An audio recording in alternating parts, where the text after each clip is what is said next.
నారాయణపేట జిల్లా మాగునూరు జడ్పీ ఉన్నత పాఠశాలలో మధ్యాహ్న భోజనం వికటించి 50 మంది విద్యార్థులు అస్వస్థతకు గురయ్యారు. విద్యార్థులు ప్రతిరోజు మాదిరిగానే మధ్యాహ్నం భోజనం చేశారు. తర్వాత కొంతసేపటికి కొందరు విద్యార్థులకు వాంతులు విరోచనాలయ్యాయి. ఉపాధ్యాయులు స్థానిక ప్రాథమిక ఆరోగ్య కేంద్రం వైద్యుడిని రప్పించి ప్రథమ చికిత్సలు చేయడంతో కొందరు కోలుకున్నారు. మరో 16 మంది పరిస్థితి ఇబ్బందికరంగా ఉండటంతో మక్తల్ ఆసుపత్రికి తరలించారు. విషయం తెలుసుకున్న మక్తల్ ఎమ్మెల్యే వాకట్ శ్రీహరి మెరుగైన వైద్యం కోసం వారిని మహబూబ్నగర్ జనరల్ ఆసుపత్రికి తరలించారు.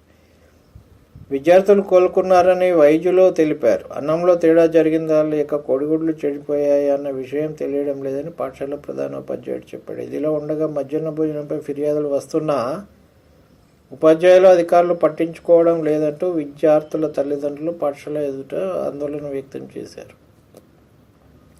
భోజనం బాగుండడం లేదని విద్యార్థులు గతంలో ఉపాధ్యాయులకు చెప్పిన పిల్లలను భయపెట్టి విషయం బయటికి పొక్కకుండా చూశారని ఆరోపించారు. ఎమ్మెల్యే వాకట్ శ్రీహరి డిఈఓ అబ్దుల్ గనీ పాఠశాలను సందర్శించారు. మక్తల్ ఆసుపత్రిలో విద్యార్థులను పరామర్శించారు. ఘటనపై విచారణ చేపట్టి బాధ్యులపై చర్యలు తీసుకుంటామన్నారు. మాగనూరు పాఠశాలలో మధ్యాహ్న భోజనం వికటించి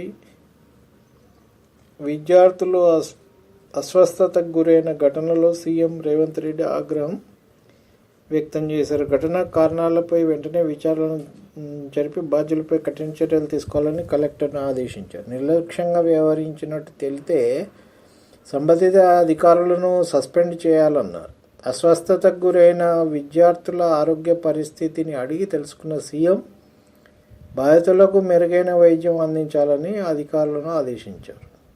ఘటన తాలూకు విచారణ నివేదికను అందజేయాలని సీఎంఓ అధికారులకు సూచించారు. విద్యార్థులకు పోషకాహారం అందించే విషయంలో రాజీపడే ప్రసక్తి లేదని, ఎక్కడైనా ఇలాంటి ఘటనలు జరిగితే బాధ్యులపై కఠినంగా వ్యవహరిస్తామని ముఖ్యమంత్రి స్పష్టం చేశారు.